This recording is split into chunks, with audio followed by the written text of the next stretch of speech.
Hello there, I'm Mr Doodle and this is my doodle house. I'd like to give you a tour, so please come through. I've doodled everything in the house, all of the inside, all of the outside. I doodled this statue, which was very fun to doodle. I enjoyed that very much. Doodled all the floors, the ceilings, everything. Now if you come through, I'd like to show you the hallway. So inside here, I've called it Noah's Arcade Game because there's two of every animal, just like in Noah's Ark, but they're all chasing Pac-Man coins as if they're in an arcade game. It was quite difficult to think of lots of different animals to draw in here because I soon ran out of ideas and I had to start thinking hard about what other animals exist.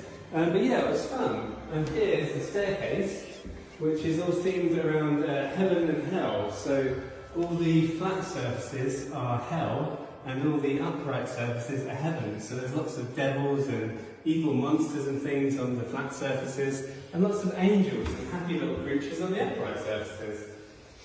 And that took a long time to do with the stairs. One of the longest parts, really, I think. And here we go. Up here is the landing, which I themed around Adam and Eve, and this is Adam and Eve just here, and this is their garden, the Garden of Eden, which has lots of different creatures and lots of different trees and things like that, bits of nature. But where the doodles began within this house was in here, in the bedroom. This is where the doodle virus began, just here. I doodled all of the bed and I doodled around and around the room, just like you can see in the time-lapse film that I made. The doodles began in here. There are lots of sleepy characters in here, lots of characters going to bed, lots of sleepy eyes, and everyone's feeling very relaxed and having happy dreams within this room. There's also lots of references within the house, like this. This is the girl with the pearl earring, or as I like to say, the girl with the doodle earring. And through here, you'll see the bathroom. This room took the longest in the entire house. Over 2,000 individual doodle tiles are within this bathroom. And it took a very long time to create. And also, all the doodles are themed around bathrooms and underwater themes. So there's lots of fish, like fish here, and people in the bath, and people showering, brushing their teeth, washing themselves, all sorts of things. Yeah, it's a fun room to create, and I'm proud of this room. I like it very much. Now, you can follow me to see where the doodles went next. So, as I was doodling here, I doodled all my way out into the landing, covered some of these bits. And you can see here the windows. These were all actually had to be covered by white sheets when I was creating the time-lapse video, because we didn't want any of the lights to come into the house and interfere with how the photos looked. So here is the cloud room. This room is a space where people can come in and just sit down and have a think and just relax, really. Lots of negative space within the clouds. It's one of 3 rooms that I've created consecutively that use different patterns within the room to show doodles in a slightly different way each time. So yeah, that was the next room that I created. And if you can see here, this is the computer room, which is all themed around technology. As I created this room, I sat down on the computer and started typing away, and the doodles blasted out, and I was zapped by the doodle zap, and all the drawings spread around the room in a sort of matrix computer microchip format. That's how this room is supposed to look. It contains lots of imagery of robots and laptops and computers and things like that. Yeah, it was a fun room to do. They were all fun, really. I just had the best time of my life creating this house. It was such a joy. Through here is the splash room.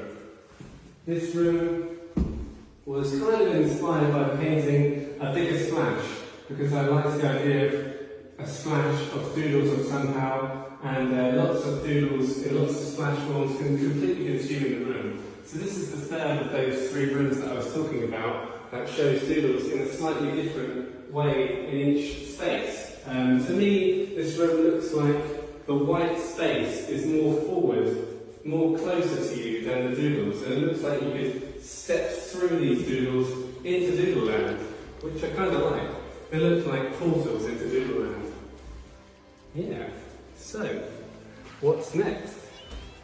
This is the memories room.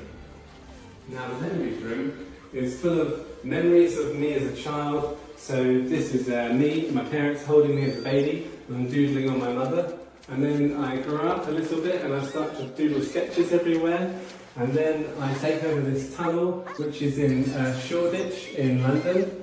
And then I meet Mrs Doodle, the love of my life, my wife.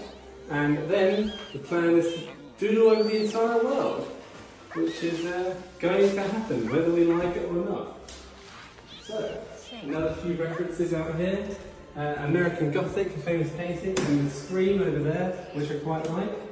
And then the doodles came downstairs, which we've already discussed, but that's how the process was. The upstairs was completed first, and then the downstairs was completed secondly. And the doodles took over this hallway, all the different animals and things. And then that leads us to the kitchen, which is a bit of a space you need to get used to when you're in it, because it's a large space and there's a lot of detail on the counter and all the drawers and everything like that. But this room is themed around food and the preparation of food. So there's lots of chef characters with spatulas and bowls of spaghetti, making pizzas, making burgers, making my favourite foods, which are all bad for me. And yeah, and there's a kettle here and a toaster, which we made Doodle Toast. This toast was actually created by Mrs Doodle and then doodled on by me. Mrs Doodle actually prepared most of the objects within the house in a white paint so that they could be doodled. And along with my Uncle Graham, who created the entire renovation of the house with his team to make it into a blank white canvas. This kitchen is one of the biggest rooms in the house, and I think it's a great space to absorb the doodles. Although we don't actually know whether any of these surfaces or items are workable after they've been doodled. So we're going to find that out in the future. We'll keep you posted. Now, if you come through here, you can see the dining room. Now, the dining room is also themed around food, but it's food and people eating food and the enjoyment of food. And it's also got reference to the Last Supper up here, because originally the plan for this room was to recreate the Last Supper in doodle form all across this wall just here. But due to the way that I wanted to create a time lapse and stop motion film that I was making, I wanted, instead of that long stretch of the Last Supper, I wanted to create a space where I come in with a cup of doodle and I splash it up the wall, splash it up this wall and splash it down here. And that just didn't fit with the Last Supper idea, so we went with that instead. And of course, a box of doodle flakes for you to enjoy if you're ever hungry. And finally is the living room. Now the living room is, I used a very large, thick pen for this room with the shape of a donut at the front, like a ring, and it created very thick, large doodles. And yeah, it was a joy to create that, and it creates a big, bold look for the doodles, which is unlike the other rooms because of the size and scale of the doodles. So yeah, that's it really. Thank you so much for joining me on this tour. I really hope you guys enjoy the Doodle House. I know that from your comments, a lot of people wouldn't like to live here because it might feel like it gives them a headache or a migraine or something, or make them feel dizzy, but really, I can tell you that for me and for Mrs Doodle, it really doesn't, and we enjoy it very much. And yeah, we look forward to hearing what you think about this tour, and let us know. Thanks so much for watching. Have a doodly day!